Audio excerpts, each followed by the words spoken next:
आदाब, नमस्कार, अस्सलाम वालेकुम। मैं हूं शमशाद अली मसूदी, आप देख रहे हैं लोकतंत्र का पाया। इस वक्त दिल्ली में पोल्यूशन बेहद ज़्यादा है, जिसकी वजह से काफ़ी लोगों को परेशानी होती है। हम बात करें दिल्ली में जो आंकड़े बता रहे हैं, वो पिछले 3 महीने से 400 के पार क्यूआर है। उसको देख के यहाँ जो हेल्थ डिपार्टमेंट है उसने चेतावनी दी है कि बम के गोले बैठी दिल्ली, और यहाँ के लोगों को अगर स्वस्थ रहना है तो दिल्ली छोड़ देना है। इसी पर चर्चा के लिए हमारे साथ हैं डॉक्टर रियाज साहब, जो होम्योपैथिक के डॉक्टर हैं, पॉलिटिक्स भी हैं, एक पत्रकार भी हैं। उनसे जाने कि दिल्ली की हालत क्यों पैदा हुई और इससे क्या छुटकारा मिल सकता है, किस तरह से यहाँ किया जाए कि जो यहाँ पोल्यूशन कम हो, लोगों को राहत मिले और बीमारी से बचा जा सके। डॉक्टर साहब, क्यों आप देख रहे हैं, यहाँ रह रहे हैं और यहाँ का जो पोल्यूशन है वो किसी से छुपा नहीं है, चाहे वो सोशल मीडिया हो, इलेक्ट्रॉनिक मीडिया हो, या खुद आदमी गलियों से निकलता हो, उसकी सांस लेने की दिक्कत है, उसके हाव भाव देख कर लगता है कि पोल्यूशन है। कैसा क्या हो, ये ऐसी नौबत क्यों आई यहाँ? दरअसल में दिल्ली सरकार बिल्कुल फेल हो चुकी है और साथ साथ केंद्र सरकार भी फेल हो चुकी है। दिल्ली में लगातार जो पोल्यूशन बढ़ता जा रहा है, इससे जो छोटे छोटे बच्चे हैं उनके फेफड़ों में बहुत ज़्यादा असर पड़ रहा है और लोग सांस के इतने मरीज हो गए हैं कि बहुत बड़ी तादाद में मरीज हो गए हैं। मैं कहना चाहूँगा ज़्यादातर लोग मास्क लगा कर चले दिल्ली में, क्योंकि दिल्ली एक जहरीली दिल्ली बन चुकी है। अब वो पुरानी वाली दिल्ली नहीं है। और अब यहाँ तक यमुना नदी का सवाल है, अब यमुना नदी में देख लीजिए आप कितने केमिकल पड़ा है, झाग ही झाग दिखाई देते हैं। जबकि दिल्ली सरकार के एक मंत्री दावा कर रहे हैं कि जी इसमें तो बहुत लंबा टाइम लगेगा, 10 साल लग जाएंगे यमुना को साफ होने में। दिल्ली के एक मंत्री ने छठ पूजा के वक्त ही कहा था कि पानी पी सकते हैं, और कई जगह पानी पीते हुए दिखाया गया था। वीआईपी जो उद्घाटन हुए थे, देखा होगा उस तस्वीर में, आपकी तस्वीर में कितना अंतर मांगते, क्योंकि आप डॉक्टर हैं। नहीं तो जमीन आसमान का फर्क है। दिल्ली सरकार के जो मंत्री ने जो दावा किया था कि ये पीने लायक पानी हो जाएगा, यमुना नदी का पीने लायक पानी हो ही नहीं सकता। दिल्ली सरकार कर ही नहीं सकती। जिस तरीके से जहरीली केमिकल उसमें डाले जा रहे हैं, केमिकल आ रहे हैं, झाग बन रहे हैं, तो इन लोगों को गुमराह करने का सारा सिस्टम है दिल्ली सरकार बिल्कुल फेल हो चुकी है। और दिल्ली में जो है इतने लोग परेशान हैं इस टाइम, क्योंकि लोगों के काम धंधे बंद कर दिए हैं, बिल्डिंग बननी बंद हो गई हैं। जो मजदूर है बेचारा, जो परेशान है, जो 200-400 रुपए की दिहाड़ी लाता है, वो अपने घर बैठा है। कारण कैसे है डॉक्टर साहब? ये तो अगर मैं कहूँ तो पॉलिटिक्स मुद्दा हो जाएगा, हालांकि डॉक्टर की हैसियत से हम बात कर रहे हैं। अभी आज हमने कई जगह देखा तो सरकारी काम, चाहे वो सीवर हो, चाहे नाले पे बनने वाली पुलियाँ हो, छोटे मोटे पुल हो, या सड़क निर्माण हो, वो सारे सरकारी काम चल रहे हैं। प्राइवेट शायद चले नहीं चले, लेकिन प्राइवेट को तो पुलिस और एमसीडी और अधिकारी पहुंच रहे हैं, लेकिन जो सरकारी काम है उस पर कोई बोलने को नहीं तैयार है। तो क्या जो इस वक्त जो काम हो रहा है वो हेल्थ के नुकसानदायक है?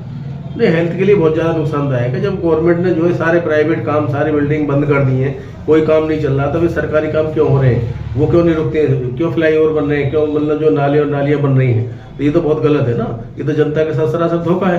क्योंकि आज हमने दिखा कि जोरीपुर का जो नाला है, गोकुलपुरी थाने से जो निकलता है, जो यूपी में जाता है, जहाँ बंद होता है, उस पर 2 पुलियाँ बन रही हैं दिल्ली सरकार की, दोनों चालू है। हम खजूरी की बात करें, करावल विधानसभा जहाँ से मंत्री कपिल मिश्रा है, वहाँ सिवरा काम कंटिन्यू चल रहा है। इसी तरह से कई और विधानसभा में, गोकुलपुरी विधानसभा है, करावल नगर विधानसभा है, मुस्ताक विधानसभा है, गोंडा विधानसभा, जहाँ जहाँ सरकारी काम है, जिस इलाके में रिपोर्टिंग करते हैं, यहाँ कंटिन्यू सरकारी वर्क हो रहा है। उनसे लोग बातचीत करते हैं तो कहते हैं कि जी सरकार का काम है, नहीं टाइम से पूरा हुआ, फिर आप चिल्लाएंगे, इसलिए हम काम कर रहे हैं। नहीं, दरअसल में सरकार को जनता की बिल्कुल फिक्र नहीं है, क्योंकि वोट तो उन्हें मिल जाता, कैसे मिल जाता, सरकार वो बना ही लेते हैं, किसी न किसी तरीके से सरकार उनकी बनी जाती है। इसलिए जनता मरो या भाड़ में जाओ, उन्हें कोई फर्क नहीं पड़ता। अब जहाँ तक दिल्ली सरकार के और केंद्र सरकार के और सारे डिपार्टमेंट हैं, जैसे कि एनजीटी को ले लो, नेशनल ग्रीन ट्रिब्यूनल बोलते हैं जिसे, उसका जो है रख रखाव का जो मसला है बहुत ज़बरदस्त है, लेकिन एनजीटी भी बिल्कुल फेल हो रही है। जबकि एनजीटी जो है एक कनेक्शन पर जो 9.5 रुपये लेती है, हर जो मीटर, जिसके घर 1 मीटर लगेगा उसका जो बिल आएगा, हर बिल पे 9.5 रुपये एनजीटी लेती है एक बिल से। और 50 लाख जो है मीटर दिल्ली में जो कनेक्शन है बिजली के, 50 लाख से ज़्यादा ही होंगे। 50 लाख से ज़्यादा ही कनेक्शन होंगे। अब ये आप लगा लीजिए कितना पैसा जो है एनजीटी को जा रहा है, जो नेशनल ग्रीन ट्रिब्यूनल है, जिसका काम है जो है पर्यावरण को शुद्ध रखना। अब क्या कहा जाए बताओ? लेकिन एनजीटी की तरफ से अभी तक हम आपने कराया तो आपने धन की बात अच्छी बात बताई, लेकिन अब यमुना की बात कर रहे थे। लेकिन एनजीटी की तरफ से जो रंग की फैक्ट्रियां हैं, केमिकल की फैक्ट्रियां हैं, कई और फैक्ट्रियां, उनका जो पानी जमुना में आता, उन पर एनजीटी की तरफ से जुर्माने लगाए जाते हैं, और न वो जुर्माने लगाए जाते हैं वो सार्वजनिक किए जाते हैं। तो क्या एनजीटी भी जिम्मेदार है दिल्ली सरकार और केंद्र सरकार के साथ? नहीं, बिल्कुल एनजीटी भी बराबर की जिम्मेवार है। इसमें दिल्ली की जो सांस है थमने जा रही है, दिल्ली में जो जहर फैल रहा है, इसमें एनजीटी भी एक हिस्सेदार है। ये भी लोगों को जो है जो मर रहे हैं उन्हें कोई फिक्र नहीं है, ना एनजीटी को फिक्र है, ना दिल्ली सरकार को फिक्र है, ना केंद्र सरकार को फिक्र है। तो केंद्र सरकार खासकर दिल्ली सरकार और दिल्ली नगर निगम दोनों दावा करती है कि हम गलियों में, मोहल्लों में, छोटी छोटी गलियों में, घरों पे पौधारोपण करते हैं, हर साल बजट बनता है। तो क्या डॉक्टर साहब, जैसे कि लोकल एरिया है, खासकर जमुना पार इलाका है, यहाँ पर पॉल्यूशन बहुत ज़्यादा है, आबादी बहुत ज़्यादा है, तो पॉल्यूशन भी होगा, प्रदूषण भी ज़्यादा होगा, ज़्यादा लोग रहते हैं तो घनी आबादी है, तो क्या पौधारोपण यहाँ पे दिखाई देता है? नहीं, दिल्ली सरकार का जो उद्यान विभाग है वो तो पौधे लगाता ही नहीं, वो तो सब कागज में सारे काम उसके सेट हो जाते हैं। अब जबकि जो रोड है, रोड के किनारे किनारे बहुत पौधे लगने चाहिए, डिवाइडर होता है वहाँ पौधे लगने चाहिए, जिससे कि जो है पर्यावरण जो शुद्ध रह सके।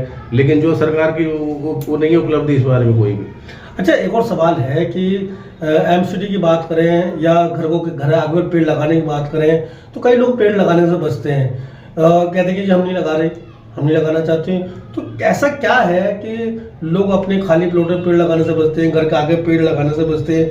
क्या मानते हैं, क्या वजह है कि लोग पेड़ नहीं लगाते अपने घर के आगे एक प्लॉट में? नहीं, दिल्ली सरकार तो कोई बिल्डिंग बनाती है या कोई फ्लाईओवर बनाती है, मेट्रो की लाइन बिछाती है, तो पेड़ पौधा जो भी बीच में आएगा सबको काट डालती है। उससे तो कोई परमिशन लेने जाता नहीं, वो खुद परमिशन के वो खुद मालिक है।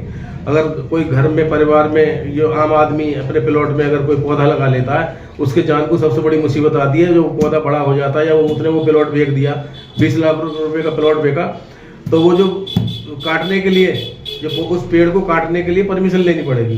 परमिशन के नाम पे लाखों रुपए जो है जो डिपार्टमेंट जो खा लेता है। कौन एमसीडी वाले लोग हैं, दिल्ली पुलिस के लोग हैं, वो सभी लोग सभी शामिल है दिल्ली सरकार के, चाहे एमसीडी हो चाहे पुलिस हो, सबके मिली भगत से होता है काम। अच्छा, एक और चीज, पहले एमसीडी हम देखते थे कुछ जमाने पहले, 5-7 साल पहले, कि पेड़ घर को आगे लगा जाती है, जाल लगा जाती है, टी गार्ड जिसको बोलते थे, और डोर टू डोर जाते थे लोग पौधरोपण के लिए। मैं पिछले 5 साल 8 साल से देख रहा हूँ, जब से आम आदमी पार्टी की सरकार आई थी दिल्ली में, जब से ना तो टी गार्ड आ रहे हैं, ना पौधे लगाए जा रहे हैं। तो इसमें दिल्ली नगर निगम जिम्मेदार मानते हैं, दिल्ली सरकार जिम्मेदार मानते हैं, ये इलाके के जो पार्षद और विधायक है उनकी जिम्मेदारी है? नहीं, जिम्मेदारी तो सभी की है, पार्षद और विधायक की भी है, दिल्ली सरकार की भी है।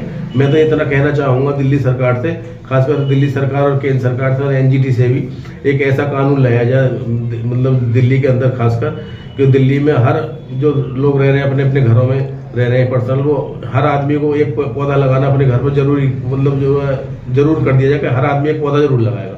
जब घर में पौधा होगा तो उससे जो पर्यावरण जो है दूषित होने से बचेगा। तो मैं तो दिल्ली सरकार को सलाह देना चाह रहा हूँ।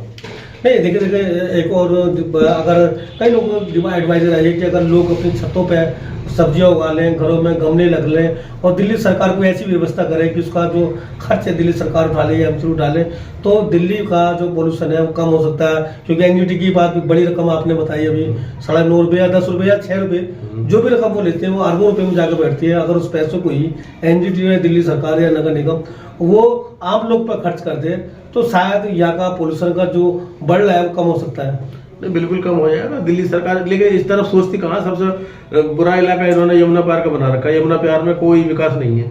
सबसे बड़ी जो परेशानी, यहाँ के लोग बिल्कुल ऐसे रह रहे हैं बिल्कुल जैसे गंदगी के ढेर में बसे पड़े हैं। अच्छा, एक और सवाल है, जब अरविंद केजरीवाल की सरकार थी तो केजरीवाल ने कहा कि जो एनजीटी को हम पैसा देते हैं उस पैसे से साइकिलें खरीद कर दी जाएंगी, लोग साइकिल से आएंगे जाएंगे, ट्रैफिक कम होगा, लोगों को खुद एनर्जी भी मिलेगी और पोल्यूशन भी कम होगा।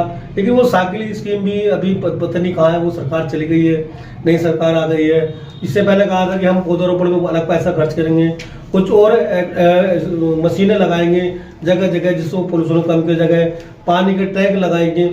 तो क्या वो सब दिखाई देता है? नहीं, कुछ नहीं है। जो भी सरकार आती है वो अपने हिसाब से चलती है। केजरीवाल ने जो काम किए वो बहुत अच्छे किए, ऐसा नहीं है कि नहीं किए, बहुत अच्छे काम भी किए। अब लेकिन जैसे ही भाजपा की सरकार आई, क्योंकि बहुत लंबे टाइम में तो बीजेपी की सरकार दिल्ली में आई है, 27 साल के बाद 27 साल के बाद दिल्ली में आई है, तो उन्हें तो बहुत ज़्यादा परेशान थे कि किसी भी तरीके से सरकार हमारी आ जाए, साम दाम दंड भेद। बहरहाल उनकी सरकार आ गई, अब वो अपने हिसाब से चल रहे हैं, तो हर स्टेट में अपने हिसाब से चलते हैं। उन्हें जनता की फिक्र नहीं है। बीजेपी की सरकार जहाँ जहाँ भी है उन्हें जनता की फिक्र नहीं है, उन्हें तो अपने काम से मतलब है। अच्छा, मेरा सवाल है कि डॉक्टर हैं आप, इस पोल्यूशन से क्या क्या नुकसान होने वाले हैं? क्योंकि खांसी तो दिखाई दे नहीं रही, लेकिन जिस तरह से दम घुट रहा है, लोगों को दिक्कत हो रही, क्या क्या बीमारी है? इसमें बहुत सारे मरीज ऐसे होते हैं जिन्हें एलर्जी की शिकायत होती है, धूल से, धुएं से, एलर्जी हो जाती है, नजला जुकाम हो जाता है, उसी के साथ साथ खांसी हो जाती है, बलगम आने लगता है। उसके बाद फिर अब लोग सांस के जो मरीज है सबसे ज़्यादा परेशानी जो बुजुर्ग हैं उन्हें है, जो छोटे बच्चे हैं उन्हें बहुत ज़्यादा परेशानी है, सांस के मरीज हो जाते हैं, सांस आने में रुकावट हो रही है। कई दिन से मेरे साथ ये परेशानी हो गई पोल्यूशन की वजह से। मैं तो अपनी होम्योपैथी की दवाई खा के इलाज कर रहा हूँ अपना। तो जिस तरह से आप बात कर रहे हैं कि पोल्यूशन बहुत ज़्यादा है, क्योंकि देख रहे हैं लोग परेशान भी है, तो आम आदमी कैसे बचे इस पोल्यूशन से, ऐसे क्या करे? क्योंकि सरकार जब करेगी लेकिन आम जनता को क्या सलाह देंगे? क्या जिस तरह से एम्स के डॉक्टर कहा दिल्ली छोड़ दे, अब दिल्ली छोड़ा था बड़ा मुश्किल है। दिल्ली में जहाँ तक छोड़ने का मामला, दिल्ली से हजारों लोग पलायन कर चुके हैं सिर्फ इस प्रदूषण को लेकर ही, और आने वाले टाइम में अगर 2-4 महीने में इस पर कंट्रोल नहीं किया गया, दिल्ली से लाखों लोग पलायन कर जाएंगे दिल्ली से बाहर। दिल्ली एनसीआर से जो लोग बेचारे गांव देहात के हैं ना, अपने गांव वापस चले जाएंगे, क्योंकि बहुत लोग परेशान हैं दिल्ली के इस प्रदूषण से। और इस जहां तक रोकने का मामला, तो मैं तो ये सलाह दूंगा हर आदमी, जैसे कोरोना काल में मास्क लगाया था, मास्क लगा के घर से निकले, मास्क लगा के रहे। बिना मास्क के चलना इस टाइम जो बिल्कुल ये समझो सेहत के लिए हानिकारक है। ये खान पीन में क्या तब्दील करेगी जो जिससे कि जो है लोग स्वस्थ रहे, क्योंकि पोल्यूशन से तो निपटना सागर, खान पीन में कुछ चेंज नहीं किया? नहीं, खान पीन में तो अपना जैसा आदमी रोजमर्रा की चीज खा रहा है वो खा ही रहा, साग सब्जी खाए, हरी सब्जी खाए, दालें खाए, ये सब ठीक है, सब में विटामिन होती है इनमें, बाकी खाने में कोई ऐसा मामला नहीं है। लेकिन सबसे बड़ी चीज पोल्यूशन की है, पोल्यूशन से कैसे बचना है उस पर ध्यान ज़्यादा देना है। कुछ तरह से होम्योपैथी के डॉक्टर हैं आप, तो कुछ दवाइयाँ ऐसी दवाइयाँ ऐसी लें जिससे कि बचा सके। होम्योपैथी में कोरोना काल में भी 2 दवाई बहुत अच्छी जबरदस्ती मैंने बहुत लोगों को बांटी, फ्री भी बांटी थी। होम्योपैथी में एक आर्सेनिक एल्ब आती है, आर्सेनिक एल्ब 30, और एक एस्पिडोस्पर्मा मेडिसिन आती है 200 पोटेंसी में। तो ये 2 दवा लेते रहे, एक तो ऑक्सीजन में काम करेगी, बिल्कुल ऑक्सीजन आपका बढ़िया रहेगा, और जो गले में जो दिक्कत आ रही है, जो परेशानी पोल्यूशन से हो रही है, आर्सेनिक एल्ब बहुत अच्छा काम करेगी, इम्यूनिटी बढ़ाने में काम करते हैं। अच्छा, एक और सवाल है कि कई पौधे आजकल जो है उसको ऑक्सीजन पैदा करने वाले आ रहे हैं, तुलसी पेड़ तुलसी के लिए कर रहे हैं, तो कई हकीम और आयुर्वेद के जो वेद है वो कह रहे हैं कि यहाँ पर जो है आप वो तुलसी के पौधे लगाइए, ऑक्सीजन वाले पौधे लगाइए, घरों में गमलों में लगाइए। तो क्या इस तरह की भी चीज़ करनी चाहिए लोगों को? बिल्कुल करना चाहिए, क्योंकि भारत जो एक आयुर्वेदिक टिका हुआ है, ये आयुर्वेद भारत से ही तो है सब कुछ। इसी के बाद ये यूनानी और ये होम्योपैथी भी वहीं से पैदा हुई है सब कुछ। तो ये सब पेड़ पौधों का रक्त जूस और यही तो है जो हम लोग होम्योपैथी में इस्तेमाल करें, चाहे आयुर्वेद में इस्तेमाल करें, ये हमारे देश के लिए बहुत अच्छी चीज़ है। आयुर्वेद बहुत अच्छी चीज़ है, और ये पेड़ पौधे लगाने, तुलसी का पौधा, ये बहुत अच्छी चीज़ है, लगाना चाहिए सब लोगों को। थे डॉक्टर रियाज साहब जो हमसे बात कर रहे थे, और होम्योपैथी के स्पेशलिस्ट डॉक्टर हैं, और यहाँ पर ये इन्होंने बताया कि दिल्ली में पोल्यूशन से बचने के लिए अलग अपने बचाव खुद करें, क्योंकि सरकारें यहाँ फेल हो चुकी है, और अगर पोल्यूशन से बचना तो डॉक्टरों की सलाह पर ले और मास्क का इस्तेमाल करें। आप इस खबर को कैसे देखें, कमेंट्स करके और लाइक करके जरूर बताएं। आप देख रहे हैं, बहुत बहुत शुक्रिया।